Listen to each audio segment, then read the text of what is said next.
Hello and welcome to Weavers TV. Today it's a great privilege to welcome Peter Logan from Logan Wines, who's actually doing a food and wine meal with us at the World Service restaurant here in Nottingham. Peter, welcome to Nottingham. And Thanks, welcome to World Service. I'll just give us some background, please, a bit about your winery, where you came from, why you chose Orange as your location to Yeah, sure.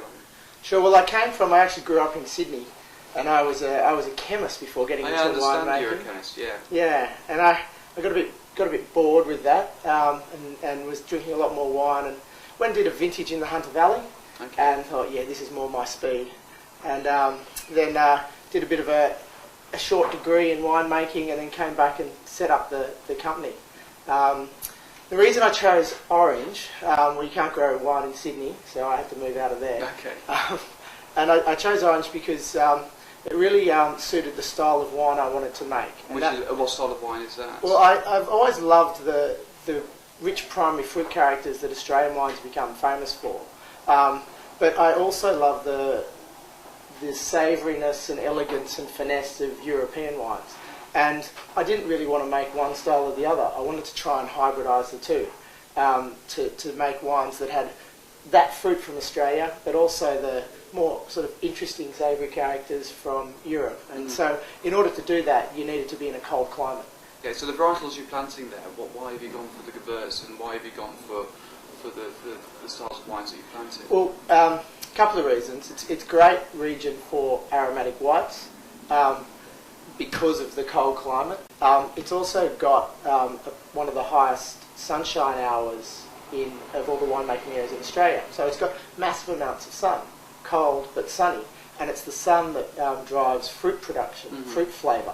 So with reds like Shiraz and Cabernet and Merlot, we can also get them nice and rich and fruity, while they have sort of more European structure because of the nice long acid and a bit of a savouriness around them. So you can actually grow a lot of different varieties there. We have our reds a little bit lower than our whites. Our whites are at 1,000 metres because it's very cold there, and our reds at about 850. Just tell me a little bit about the Gewürztraminer. Well, Gewurz is a variety that I love. It's one of my favourite varieties. And in Australia, it really hasn't been grown a lot of late. Gewurz sort of became very big in sort of, I think it was about the 60s or 70s in Australia, but in a style that was very cheap, very sweet, and really quite ordinary. And that gave Gewürztraminer a bit of a bad name in Australia. But of course it wasn't the variety, it was the winemakers that were at fault there for making that style, but the public doesn't know that. So I really wanted to... They do now. They do now, yeah. But I wanted to sort of reclaim Gewürztraminer and show people what a great variety it is. And enough time had elapsed where the sins of those past Gewürzes have been forgotten a bit, so the time I was able to reintroduce it into Australia and around the world. In England, you didn't have this problem with this ordinary Gewürz because you've always had the great stuff from Alsace here. But my style is, while I love the Alsace style, it's influenced by Alsace, but it's more an Australian take on Alsace. So it's got all the aromatic, the rose and the lychee characters, but then the palate, instead of being super intense like the Alsace style, is a lot cleaner, I guess you'd say, so that it's more of a summer Gewurz rather than a winter by the fire Gewurz. Okay, and so you got your the rosé as well. I tasted that over the weekend. I had that with my family. A lovely weekend. It was absolutely fantastic on the patio. Yeah. So again, what sort of characters were you looking to extract from the rosé? Well, so I make the rosé from Shiraz and Pinot Noir, and the Shiraz is there for fruit character. But the Pinot Noir I pick really early, at the same time as I pick it for sparkling wine. And so it's there not for fruit character, but for structure and savouriness, and to really sort of give the wine focus. And so what I'm thinking of when I'm making this wine is that people are going to drink it exactly like you just described. Daylight today, patio, lovely summer wine. Summer in the daytime. Okay. The Merlot I found very plum fruit, very very ripe, opulent style of wine. Again, was that the sort of character you're looking for? Yes, in wine? yes. That Merlot, it's very plummy, but it's also got sort of a dark element to it, and that's really what I'm going for in that Merlot. So that's half our grapes at 850 metres, but we've also got grapes at Mudgee, which is just up the road from Orange, at 600 metres, and that's half of each. And what it shows is in Mudgee you get the real plummy fruit characters, but from the orange Merlot you get much more sort of dark chocolate and black olive and violets. And when you put the two together you get that mixture of those characters, and so it's really quite a complex Merlot because of that. Excellent. The final one that we'll be tasting over lunch is this Shiraz Viognier. Now I always find it's unusual to have a Shiraz blend with a white grape variety. Yeah.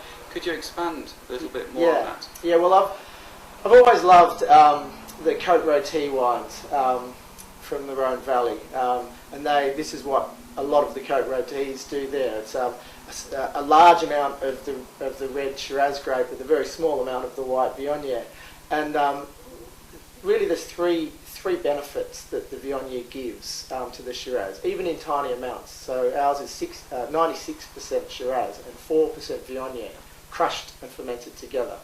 And the advantages of having the Viognier in there is that during fermentation, it's going to get a little technical for a second. Okay. During fermentation, only if you ferment them together, there's a compound that comes out of the skins and seeds of the Viognier, and it binds onto the colours and the tannins in the Shiraz.